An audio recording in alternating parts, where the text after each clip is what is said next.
नमस्कार साथियों, मैं doctor Manoj Ahuja Ahuja news channel में आपका हार्दिक अभिनंदन करता हूं। आहूजा न्यूज बुलेटिन देखने से पहले हम आपको बता दें, हमारा न्यूज चैनल कोई प्रोफेशनल चैनल नहीं है। आपकी आवाज को उचित मंच तक पहुंचाना हमारी पहली प्राथमिकता है। आपको कानून की विशेष जानकारियां देना हमारा मुख्य उद्देश्य है। हमारे से जुड़े रहने के लिए आप हमारे न्यूज चैनल को अपने मोबाइल पर सब्सक्राइब करें। आपकी समस्या व आपका कोई भी सुझाव हो तो हमारे रजिस्टर्ड मोबाइल नंबर पर भेजें। तो आइए देखते हैं आज की विशेष खबरें आहूजा न्यूज चैनल के साथ। शहर के शिवाजी नगर स्थित श्री ब्रज मधुकर स्मृति भवन में चातुर्मास हेतु विराजित महाश्रमणी गुरु माता महासती श्री पुष्पवती जी महारासा के शुभ सानिध्य में नवपद आयम्बिलोली जी तप का आज छठा दिवस नमो नास के जाप के साथ मनाया गया। श्रीपाल रास के चरित्र चित्रण को मधुर स्वर में वर्णन करते हुए उपप्रवर्तिनी सद्गुरुवर्या श्री राजमती जी महारासा ने फरमाया, समझदार को संकेत ही बहुत हो जाता है। ठाकुर अपने आप को ठोकर से बचा लेते हैं। जिसे अपने कर्म पर विश्वास होता है वे कभी किसी के सहारे नहीं रह सकते। जिस समय पुण्य का उदय काल चल रहा हो उस समय सत्पुरुष सम्यक पराक्रम के द्वारा पुण्यानुबंधी पुण्य का कार्य कर लेते हैं। उसे भगवान अवसरज्ञ कहते हैं। समय पर जागना और जागकर पराक्रम करना है, यह अवसर का लाभ उठा लेने जैसा है। पुण्य पुरुष जिस समय जो कार्य करते हैं वह समय शुभ माना जाता है। दुनिया की दृष्टि में वह सर्वश्रेष्ठ मुहूर्त बन जाता है। एक समर्थ राजा के जमवाई श्रीपाल जी को धर्म पर नवपद पर पूरी आस्था थी। दृढ़ निष्ठा के साथ वह अपने भाग्य को आजमाने के लिए पराक्रम करते हैं और स्वाभिमान पूर्वक जीने के लिए संकल्प लेते हैं। साध्वी डॉक्टर राजरश्मि जी महारासा ने फरमाया, विश्व के जीवों को जो आत्म तत्व की पहचान कराता है, आत्मा को भव के बढ़ते हुए सारे बंधनों से बचाता है। इतना ही नहीं, आत्मा के भयंकर शत्रुओं राग द्वेषादि कषायों और विषयों का भी भान कराता है। आत्मा के सहभागी सद्गुणों ज्ञान दर्शन चरित्र रूप रत्नत्रयी की सच्ची पहचान कराता है, वही सम्यक ज्ञान कहा जाता है। जो ज्ञान आत्मा को मोक्ष मार्ग की साधना के लिए उत्साही करता है वही ज्ञान सम्यक ज्ञान है। यह स्फटिक के समान निर्मल है, उज्ज्वल है। साध्वी डा राजवृद्धि जी महारासा ने फरमाया, ज्ञानावरणीय कर्म का क्षयोपराम करने के लिए नमो नास के जाप के साथ ज्ञान और ज्ञानियों की विराधना से बचना चाहिए। धर्म सभा में मानसरोवर जयपुर श्री संघ की ओर से पूज्य महासती श्री पुष्पवती जी महारासा उप प्रवर्तिनी डॉक्टर राजमती जी महारासा आदि थाना 7 की सन 2023 के चातुर्मास की विनती बड़े जोर शोर से रखी। श्री रूपचंद जी मोदी, गुमान सिंह जी कुवाड, श्री बुद्धि प्रकाश जी लोढ़ा, श्री ज्ञानचंद जी दुनीवाल, श्री धर्मचंद जैन, रमेश चंद जैन, श्री कमलेश जी जैन, आनंद जी पीपड़ा आदि की ओर से कमलेश जी ने विनती पत्र पढ़ा एवं संघ ने हर्षित मन से महासती वृंद एवं किशनगढ़ संघ से भी निवेदन किया कि यह चातुर्मास मानसरोवर को प्राप्त हो। ईमानदारी व व्यवहार कुशलता के बल पर छात्र राजनीति करते हुए वकालत के क्षेत्र में अपनी विशेष इमेज बनाने वाले युवा एडवोकेट व भाजपा पार्षद देवेंद्र सिंह शेखावत उर्फ गोपाल बना का जन्मदिन युवा साथियों ने हर्षोल्लास के साथ मनाया। सेशन कोर्ट अजमेर में अधिवक्ता साथियों ने शेखावत का माल्यार्पण व साफा पहनाकर केक काटकर शुभकामनाएं दी। वहीं शेखावत ने प्रातः अपने माता से आशीर्वाद प्राप्त कर गौशाला में गायों को गुड़ व चारा खिलाया। गरीब व जरूरतमंद लोगों को कंबल वितरित किए। शहर में भी सभी वर्गों ने शेखावत को बधाई व शुभकामनाएं दी। आज सेशन कोर्ट अजमेर में उनके जन्मदिन के अवसर पर अधिवक्ता साथियों ने केक काटकर व मालाएं पहनाकर जन्मदिन मनाया। इस अवसर पर भाजपा ओबीसी मोर्चा के जिलाध्यक्ष एडवोकेट अशोक सिंह रावत के नेतृत्व में संयुक्त अधिवक्ता महासंघ के अजमेर संभागीय अध्यक्ष अधिवक्ता डॉक्टर मनोज आहूजा, पूर्व लोक अभियोजक महेंद्र चौधरी, एडवोकेट संदीप यादव, सुधीर रघुवंशी मौजूद रहे। वहीं बार उपाध्यक्ष आनंद सागर व महासचिव संजय गुर्जर के नेतृत्व में सोमदत्त यादव, संयुक्त सचिव अनिल गहलोत आदि मौजूद रहे। बार के पूर्व सचिव वरिष्ठ अधिवक्ता डॉक्टर चंद्रभान सिंह राठौड़ के नेतृत्व में एडवोकेट जितेंद्र सिंह राठौड़ भरून, प्रशांत यादव, प्रणव सक्सेना, हेमेंद्र सिंह राठौड़, पूर्व लोक अभियोजक लक्ष्मीकांत शर्मा, एडवोकेट जगमोहन सेन, गगन वर्मा, राकेश सिंघल सहित सैकड़ों अधिवक्तागण व मुंशीगण ने बधाई व शुभकामनाएं दी। सोशल मीडिया पर युवाओं ने फोटो व वीडियो वायरल करते हुए भी शुभकामनाएं दी। सेशन कोर्ट अजमेर में ये पहला मौका है जब किसी युवा अधिवक्ता का लगभग 8-10 स्थानों केक काटकर बधाई व शुभकामनाएं देते हुए शेखावत को इतना प्यार और दुलार देते हुए बधाई तथा शुभकामनाएं दी है। अपने जन्मदिन के अवसर हंसमुख, मिलनसार, युवा, कर्मठ अधिवक्ता देवेंद्र सिंह शेखावत ने कहा कि उनके जन्मदिवस के अवसर पर जिस तरह से उनके शुभचिंतकों, प्रशंसकों और साथियों ने भव्य माला पहनाकर जगह जगह स्वागत किया व आशीर्वाद दिया है, उससे वो अभिभूत हैं। शेखावत के साथी अधिवक्ता अशोक सिंह रावत ने बताया कि शेखावत छात्र राजनीति से ही संघर्षशील रहे हैं तथा इन्होंने अपने व्यवहार के दम पर ही वकालत के पेशे सहित भाजपा संगठन में अपनी इमेज बनाई है। उन्होंने बताया कि शेखावत को वकालत का पेशा व राजनीति विरासत में नहीं मिली है, बल्कि उन्होंने स्वयं मेहनत करते हुए शहर में अपनी खुद की पहचान बनाई है। उन्होंने कहा कि शेखावत निश्चल भावना से अपने दोस्तों का साथ व सहयोग भी देते हैं, उसी वजह से उन्होंने सबके दिलों में जगह बना रखी है, जिसका साक्षात प्रमाण आज उनके जन्मदिन पर देखने को मिला। राजस्थान उच्च न्यायालय बार एसोसिएशन में आज राजस्थान उच्च न्यायालय के कार्यवाहक मुख्य न्यायाधिपति MM श्रीवास्तव को अभ्यावेदन देकर ADJ भर्ती परीक्षा 2020 की मुख्य परीक्षा का परिणाम 3 गुना अभ्यर्थी की संख्या की हद तक संशोधित करने की मांग की है।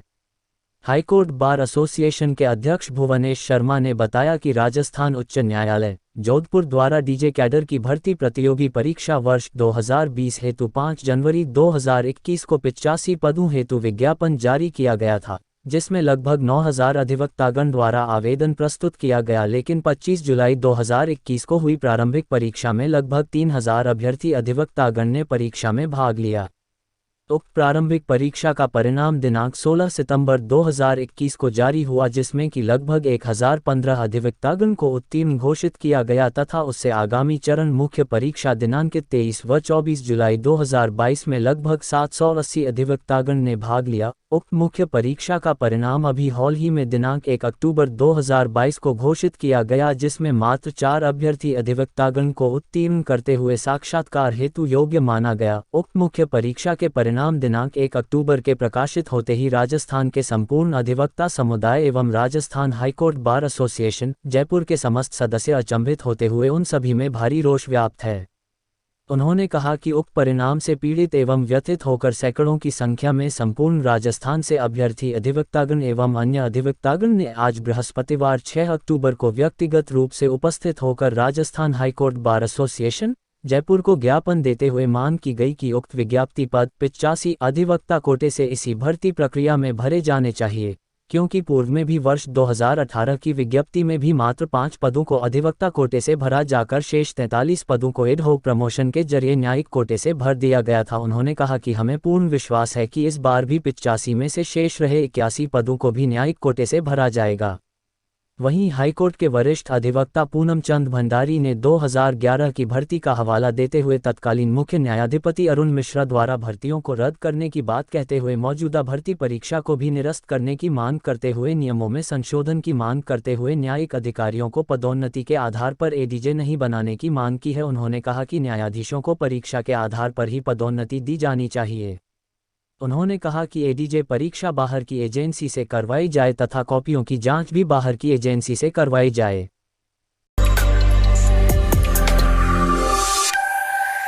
निकटवर्ती विश्राम बाड़ी में बुधवार देर रात विजयदशमी के उपलक्ष्य में हर वर्ष की भांति इस वर्ष भी रावण दहन किया गया। इस दौरान विश्राम बड़ी सहित करांटी पंचायत के राजस्व ग्रामों से सैकड़ों ग्रामीण मौजूद रहे। ग्रामवासी जगदीश रावत ने बताया कि कार्यक्रम के मुख्य अतिथि जितेंद्र सिंह राठौड़ जीतू बन्ना का माल्यार्पण कर साफा वंदन कर अभिनंदन किया गया। इस अवसर पर मेले में आयोजित कबड्डी प्रतियोगिता में विजेता रही करांटी टीम तथा उपविजेता पड़ानगा टीम को क्रमशः 5100 तथा 2100 रुपये की राशि से पुरस्कृत किया गया। वहीं ग्रामीणों ने मेले में लगे हाट बाजार, मिठाई पकौड़ी की दुकानों, खिलौने की दुकानों तथा चक्री झूलों का लुत्फ उठाया। गोवर्धन सिंह रावत ने बताया कि इस दौरान राम लक्ष्मण सीता की सुंदर झांकी सजाई गई तथा भव्य आतिशबाजी के साथ रावण दहन किया गया। मेला आयोजन की समस्त व्यवस्थाओं का जिम्मा दशहरा मेला कमेटी विश्राम बाड़ी तथा ग्रामीणों ने लिया। विश्राम बाड़ी गांव के प्रत्येक ड्राइवर ने मेला आयोजन के लिए राशि 1100 रुपये का सहयोग किया। मेला आयोजन में गोवर्धन सिंह, मान सिंह, कालू वार्ड मेंबर, भगती सिंह, इंद्र सिंह, मुकेश सिंह, शिव सिंह, सुरेश, कालू, गजराज, पृथ्वीराज, सांवर सिंह सहित मेला कमेटी कार्यकारिणी एवं ग्रामीणों ने सहयोग किया।